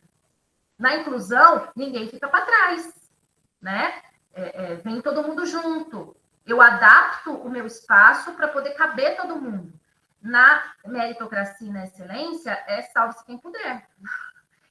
Eu trabalho numa instituição extremamente, acho que toda, né, gente? Mas, assim, eu trabalho na USP, uma instituição extremamente baseada em parâmetros meritocráticos, de excelência, aonde vençam melhor. E aí, quebrar isso para dizer que o aluno, não é ele que tem que se adequar, é nós que temos que nos adequar para recebê-lo. Gostaria de ouvir os meus colegas assessores aí, o que tem feito, porque acredito que enquanto a gente não tocar nesses pontos, a gente vai conseguir avançar muito pouco. Amanda, acho que acabou. Né? Queria agradecer, dizer também que junto com a professora Carlinda e a professora Noeli, fiquei bastante feliz com o convite, espero ter mobilizado de alguma forma aí vocês. Estamos à disposição, né, professores? Muito obrigada. Agradeço demais a fala de vocês três, assim, contribuíram muito para a temática, trazendo a experiência de Portugal, trazendo a experiência do Brasil, refletindo a questão da educação inclusiva no Brasil. E, por um lado, a gente percebe que existe muita semelhança, apesar de diferentes realidades. Nós temos um caminho muito longo ainda a ser constituído e construído. Agora a gente teria uns 15 minutos para a gente poder fazer alguma pergunta, se alguém teria algum interesse. Caso, enquanto isso, se não tiver... professora Célia, por gentileza. Boa tarde, boa tarde. Primeiro, parabenizar, né? Parabenizar primeiro a organização dessa formação, e aí, especialmente, professora Maria Antônia, Amanda, né? A organização, a gente sabe o trabalho que dá e a qualidade que tem sido. Então, parabenizar, né? E que bom que a gente foi convidado, que a gente está fazendo parte e está podendo aqui trocar com vocês. E parabenizar as três falas, né? Bom ouvir a experiência professora Carlinda, e especialmente uma referência, lógico, né? E eu vi esse projeto da mediação, das mentorias, eu ia perguntar, né, alguns exemplos, e aí ótimo, porque veio a fala da Márcia, então respondeu coisas que eu fiquei curiosa na fala da professora Carlinda, e eu vi Noeli. Que eu queria, aqui é mais uma coisa para a gente refletir, eu sou da Unifesp, né? Lá nós temos um projeto que é muito bonito, que pensando na inclusão, que é ninguém ficar para trás, que é o Travessia, que não é só para deficiência, né?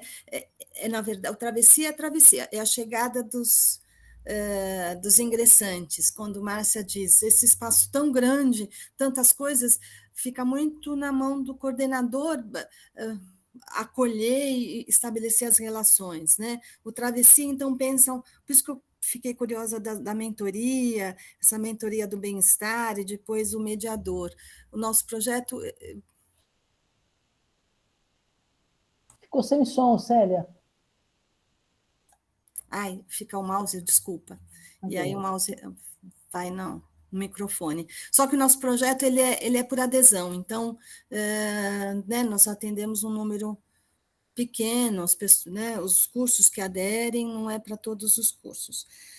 Aí até pensei depois, Márcia, eu vou dar o teu contato para o professor, que eu acho que vocês têm um professor que coordena, vocês têm muitas coisas a conversar, eu fiquei com vontade dessa conversa.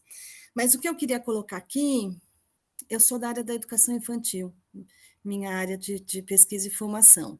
Especialmente falando da USP, que eu acompanho, eu fiz mestrado e doutorado lá, e acompanho as creches há 30 anos, né? As creches da USP. E aí a professora falou do PRIP, né? E a USP tem essa experiência maravilhosa, que é olhar. As creches estão nessa pró-reitoria de pertencimento. Então, quando a gente pensa um elemento da inclusão que as pessoas geralmente esquecem, que são aqueles as mulheres que têm filhos, né, e que são estudantes, e as professoras que têm filhos que são estudantes. E a USP olha para isso, que eu acho, sendo pedagoga, mas eu acho que a USP acertou manter, né, as creches numa pró-reitoria de inclusão e pertencimento, porque ela está dizendo da inclusão, ela tá trazendo a idade e a geração como um dos marcadores, né? Está incluindo, além da infância, está incluindo essa mulher que é mãe, que é estudante. Então, só queria parabenizar, já que tem duas representantes aqui da USP, desse acerto, né? Me agrada muito o programa de creches estar numa pró-reitoria de inclusão e pertencimento, porque é algo que geralmente fica esquecido. Lá na Unifesp a gente tem questões também com isso, né? Perfeito. Mas muito obrigada e parabéns. Obrigada, Célia. Vou passar para a Sônia agora, que levantou a mão, depois eu passo para as palestrantes. Comentário. Sim, muito boa tarde a todas. Eu intervenho sobretudo para dar os parabéns e para dar os parabéns quer por esta formação e estes seminários que têm vindo a ser feitos, quer pelo tema de hoje e ainda, sobretudo hoje, agora pela comunicação da professora Carlinda, da professora Noeli e da professora Márcia Cantano, dizer que as três se complementam e que nos trazem, de facto, muitas razões, muita matéria para refletir. E à medida que ia ouvindo as intervenções de cada uma e no conjunto, houve, de facto, alguns aspectos que eu gostaria também de destacar como sendo importantes. O primeiro é a sensibilização geral e a consciencialização que se tem vindo a fazer e que é cada vez mais intensa da necessidade de se enfrentarem os verdadeiros problemas relacionados com a inclusão, inclusão num sentido, seria uma inclusão 2.0, diga-se assim, porque o conceito de inclusão tem vindo a ser redefinido e atualmente é entendido como a oportunidade que é dada a todos, a igualdade de oportunidades dada a todos para terem um ensino e uma aprendizagem de qualidade à medida do talento de cada um.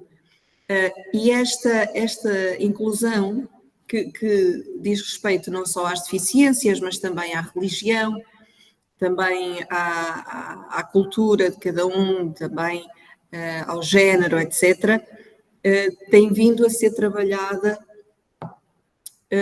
junto dos professores e também junto dos estudantes.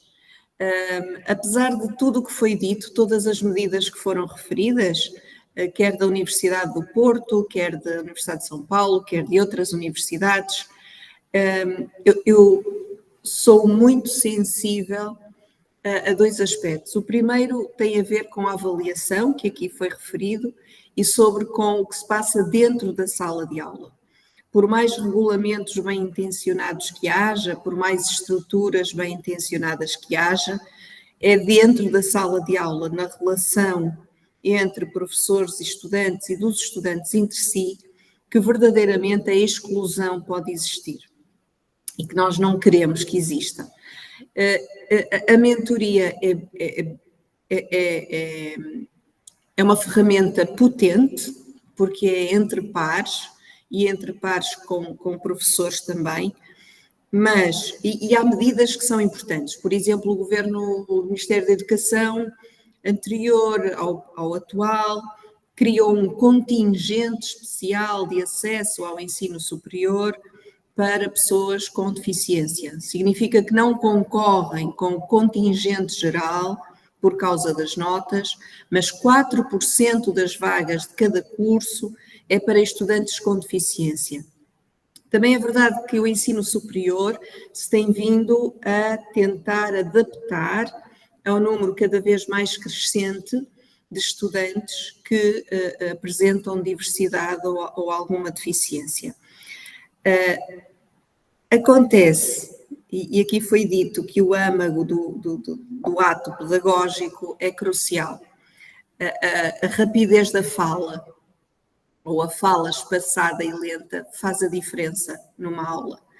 Mas também faz a diferença, eu que sou professora e tenho vários estudantes também com deficiência, por exemplo, quando todos os colegas no final de uma aula se levantam e saem e vão para o intervalo tranquilos e deixam para trás os colegas que têm dificuldade de locomoção ou que demoram a arrumar os seus pertences para saírem da sala. Ou então, quando se fazem trabalhos de grupo, o facto de, quando o professor deixa que sejam os alunos a organizarem os grupos, ficam sempre penduradas as pessoas ou os estudantes que têm deficiência, porque os colegas não querem trabalhar com esses estudantes, porque os estudantes são lentos, têm outro ritmo, etc, etc. Lentos no sentido, eu devo dizer que sou defensora da lentidão, está bem? Gosto muito sou o passo humano e para mim há um ensaio maravilhoso que é o elogio da lentidão, que para mim é o ideal de aprendizagem e de vida, de qualquer modo. Dizer que o trabalho é enorme, há muito a fazer, quer por parte dos docentes que se confrontam com dilemas, não é? A Márcia falou disso e muito bem, muitas vezes não é possível flexibilizar os currícula, porque os cursos, para funcionarem, têm que ter uma validação de uma agência externa. E os professores, por iniciativa própria, não podem fugir a um conjunto de variáveis que são pré-determinadas, mas seria importante, como há para o ensino básico e secundário, uma lei de ensino superior que permitisse percursos curriculares alternativos. Os docentes do ensino superior não têm essa lei que os protege esse enquadramento. Mas também é uma questão de sociedade. Quando se trabalha o trabalho colaborativo e as metodologias de aprendizagem cooperativa e colaborativa, isto deveria ser um assunto, e deveria ser um assunto de ensino e aprendizagem explícita também. O outro dilema é, de facto, o dilema da avaliação, não é? E aqui é que eu acho que a formação docente deveria ser mais intensiva e devia ser obrigatória até para que os professores não se sentissem, como vou dizer, ou melhor, ficassem tranquilos com as suas decisões de avaliação equitativa, mas ajustada às especificidades dos vários estudantes. Bom, em todo o caso, muitos parabéns. Devo dizer que foi uma sessão, umas anteriores, mas esta especialmente interessante.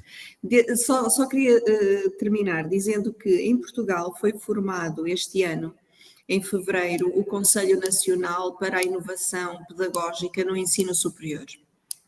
E esse Conselho Nacional tem 3 eixos de atuação prioritários e um desses eixos é o bem-estar, a inclusão e o sucesso dos estudantes.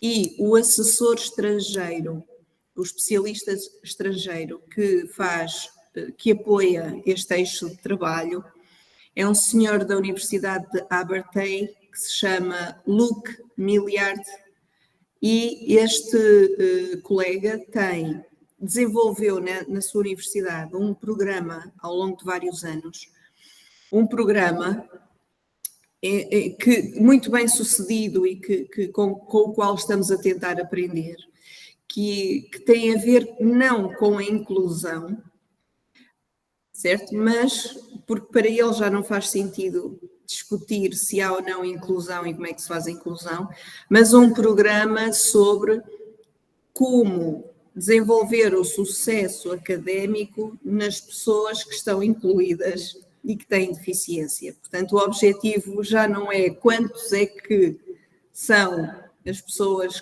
que são cegas ou surdas ou isto ou aquilo, são dos matriculados surdos, porque é que 100% não atinge no tempo regulamentar do curso o seu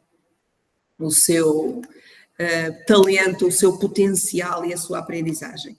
E, portanto, isto coloca-nos já a um outro nível, que é o nível de o que é que estamos a fazer para fazer com que não haja insucesso com aqueles estudantes que entram no sistema educativo no ensino superior e estão nas nossas aulas. Muito obrigada.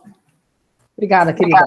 Eu vou dar assim, uns 5 minutinhos para vocês 3 finalizarem, né, a fala de vocês, a complementar e tentar aproveitar um pouco, né, a reflexão da professora Célia e da professora Sônia.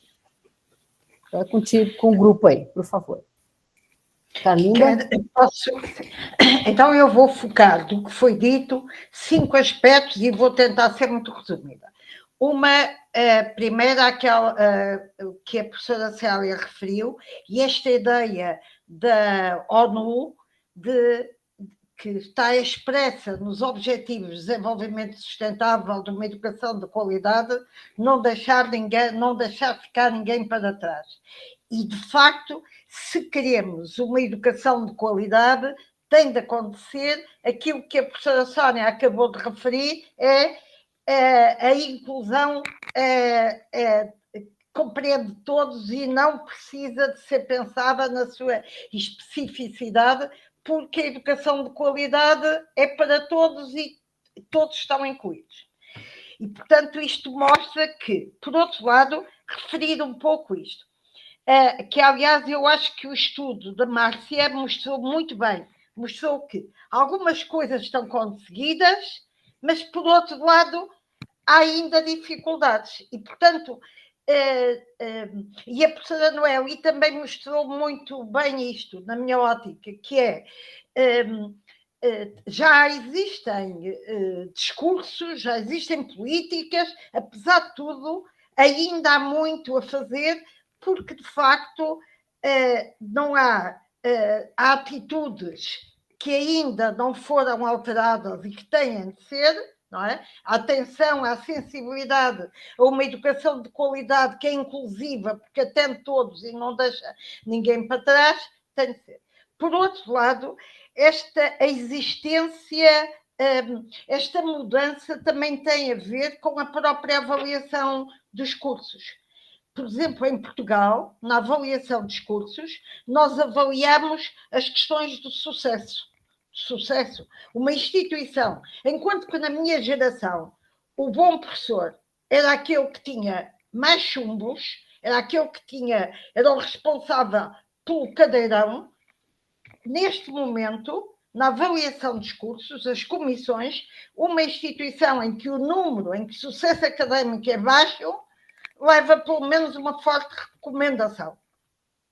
E, por outro lado, apesar disso, ainda falta aquilo que a professora Sónia acabou de dizer, que é também avaliar os climas institucionais de bem-estar que são vividos. E, pelo menos em Portugal, e aliás, eu neste momento estou a avaliar cursos, e os climas de bem-estar ainda não há itens para os avaliar, as comissões não têm e deviam ter. De facto, a questão deste programa que a professora Sónia referiu, bem-estar, inclusão e sucesso dos estudantes, tem de estar. E quando se fala num clima de bem-estar, de facto aí já não são apenas estudantes, é a própria relação entre professores e alunos. Aliás, aquele exemplo de se deixar não se estar atento aos estudantes que demoram mais tempo, inclusivamente a ser, implica esta questão dos atitudes. E, portanto, apenas para terminar, de facto, cada vez mais se justifica. Muito foi conseguido, eu posso dizer que muito foi conseguido, porque já tenho muita experiência. Mas eu sinto que ainda há muito a conseguir. E, portanto, enquanto que há uns anos as instituições de ensino superior formavam professores do ensino fundamental e médio, mas não tratavam da sua própria formação, e era considerado que não era necessário, porque quem era professor do ensino superior já sabia tudo, cada vez mais se nota que tem de haver formação de professores, não é? E nas várias vertentes, nas relações, nos conhecimentos, na sensibilidade, etc, etc.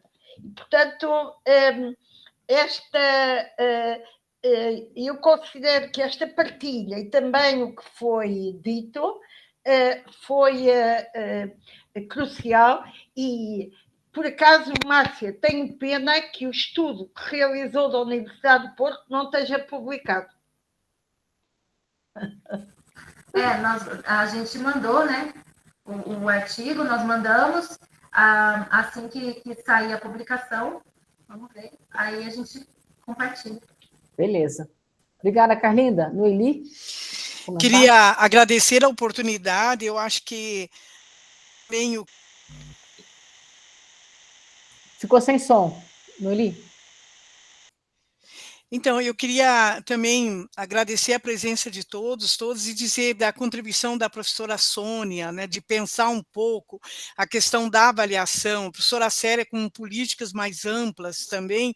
Eu queria, e também corroboro com o que a professora Carlinda colocou e Márcia, né, nas suas considerações finais, eu penso que talvez, até por conta de, primeiro, por preconceito, não conhecimento, e aí se nós estamos tratando aqui da formação, trabalhando com os professores, eu acho que um grande desafio nosso de como que a gente vence essas barreiras, né, dos professores nas universidades, tendo em vista o produtivismo acadêmico, que é prioritário, né, e ir para a formação desse professor. Então, porque às vezes ele pensa, mas eu vou perder tempo 1 hora, 2 horas, eu estou aqui produzindo. Então, eu penso assim, que as nossas universidades e as maiores universidades brasileiras, elas têm, quer dizer, a preocupação é com a produtividade do professor, é o produtivismo, é o ranqueamento. Então, eu acho que uma demanda seria muito da sensibilização dos professores pela via da formação mesmo. Então, o papel do assessoramento pedagógico, o papel das pró-reitorias de graduação e de quem lida com o professor, né? Então, eu vejo esse grande desafio e que essas temáticas elas sejam tomadas, né? Temáticas para a discussão da própria formação, porque muitas vezes os professores, eles não se sentem, até a gente, eu terminei uma disciplina sexta-feira, e nós tínhamos uma aluna com problema de visão. A gente não conseguiu resolver os problemas com ela, eu e minha outra colega, porque a gente não teve apoio. E todo semestre nós trabalhamos, começamos em abril, terminamos agora.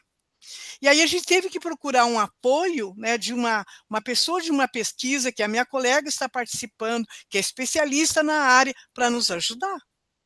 Então, eu vejo que nós também, né, temos que ter o apoio institucional, não adianta a gente ter uma pró-reitoria que coloca as metas, os princípios, a organização de uma forma muito efetiva e eficaz, mas se não chega até os professores. Muito obrigada pela oportunidade.